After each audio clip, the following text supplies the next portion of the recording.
On scene. DMC. Intercom. Mode. Mobile phone. 1. Connected. Well, I hope everybody's doing well today. I actually thought up a couple of things today that I'd like to discuss. The first one is that I did the KLX needle kit on the KLR a while back. Everybody knows that. Well, I filled up the tank and I decided that I was going to figure out what my fuel economy was after the needle kit. So what I did was filled it up, and I used ethanol-free fuel from southern states, and I reset the trip odometer. I think I even did a video on that part. I'll link it up here, and I'll put a card up here. So I didn't run it all the way out of fuel. I mean, to where I hit reserve. I did a vlog yesterday, but it didn't turn out well, so I just deleted it. So anyway, when I stopped to get gas on the way home, I got the receipt in my pocket. I'll post a picture of it here with the mileage. I got there was 187 miles on the odometer, and I put 4-point-something gallons into the tank, and that's only at 37.9 miles per gallon. Now, is that typical for the KLX needle kit? Does anybody know? What are you guys getting? I think that's really, really low.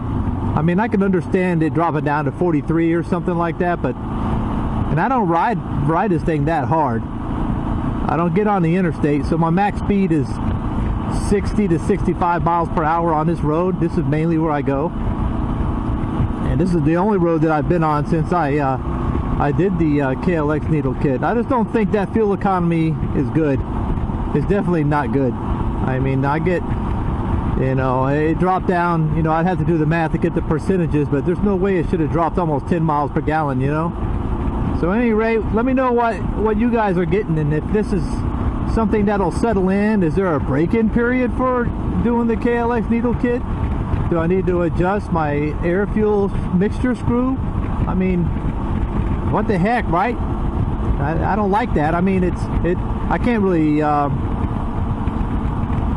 if the science is the science, there's nothing I can do to change it. But surely there's some kind of tweak I can do to get some a little better fuel economy out of this carburetor. I mean, I'd hate to go back to the stock configuration just for the fuel economy, but that's money. You know what I mean? All right, second topic. Some time ago, NC Stoney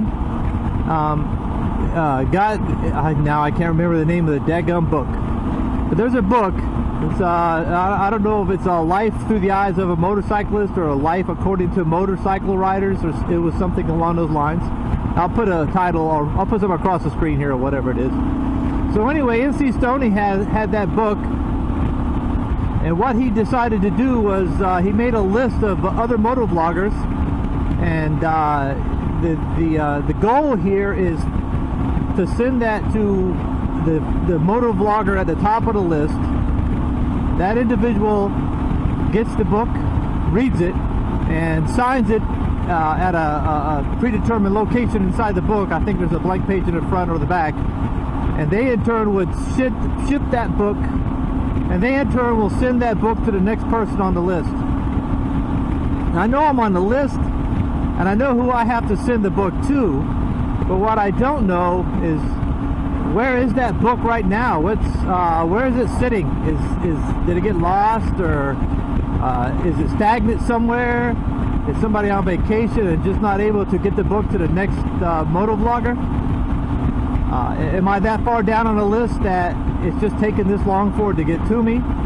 Anyway, I'm just curious if anybody has the book. Do you know who has the book? Is this something that's still happening? Did the book get lost in the mail? I'm just curious. I mean, I'd like to get that book. I'd like to read it, and I'd like to be a part of the history of it for NC Stoney. I mean, that's a cool thing he's doing for himself and for everybody, and I think I'd like to make sure this thing is still moving along. If somebody, needs some help with the postage or something, let me know. I'll be happy to help with that as well.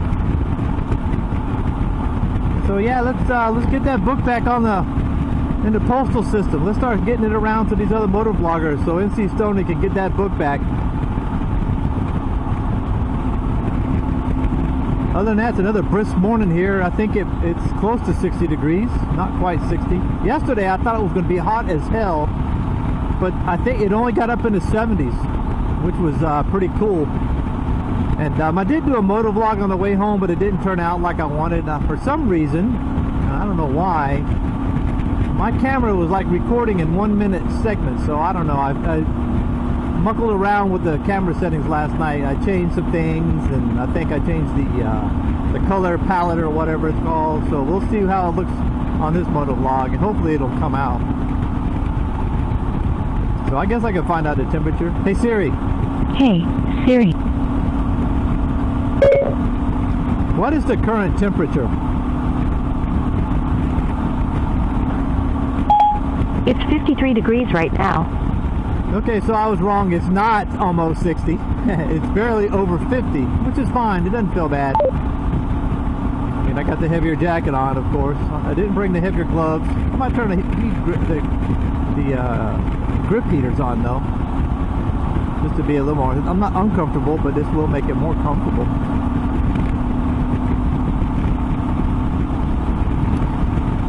I'd like to do a shout out to another motor vlogger, and I'll link his channel in the description, and I'll put a card up here as well.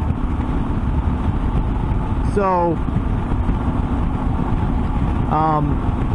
the channel name is Rankine To The Rescue, and he's about to do, later this year, he's going to do another part of the Trans-American Trail, and he would like to live stream while he's on the trail when he has the opportunity, but supposedly you have to have 1,000 subscribers to live stream, and he is not quite there yet. So if you want to watch a guy ride a KLR on a Trans-American Trail, head on over, check out his content, and see if it's something you might have an interest in watching. He does more than just ride a KLR. He's got a few bikes. He's also got a Ural. I'm not sure the model. It's a Ural. It's got a sidecar. It's a pretty awesome bike, man. I've always liked those Urals for some reason. I guess it's the military-esque side of them that attracts me. But yeah, it's a cool bike, man. Check it out. He just recently did a video showing off some things about it. So head on over there and check it out. He also he does more than that. He brews his own beer, and he does you know, maintenance on his bikes, and I don't know if he plays drums in any of his videos. I have to go back and look, but I know he's a drummer. But anyway, yeah, go give him a look. If you like what you see, give him a sub, man. Maybe he can get up to 1,000 subs by this fall, so he can live stream some footage from the Trans-American Trail. I mean, people who ride adventure bikes are always interested in that. So if you have an interest in adventure bikes, or Urals with sidecars, or drummers, or guys who brew their own beer, head on over there and check him out. Pretty cool guy. And if you want to come see what's going on with the KLR community, come on over to our Facebook page, hashtag KLR Delusionals, and I link it in the description as well. We got a fun little community going over there. We're just over 200 folks, 200 members in that group, and some of them you'll recognize. Other KLR owners from the YouTube community are in there hanging out, and sharing ideas and information with motorcycling and other things in life as well. So anyway, I'm going to end the vlog here so I don't ramble on, and this actually able to end the vlog. So with that, y'all have a good one, and I'll talk to you again very soon. I want to take a couple minutes and thank you. If you watched the video all the way to the end and you're seeing this, I really, really appreciate it. I'll put my email address and my mailing address right over here somewhere. And if you have stickers you want to send me, I'd appreciate it. Talk to y'all again soon. Goodbye.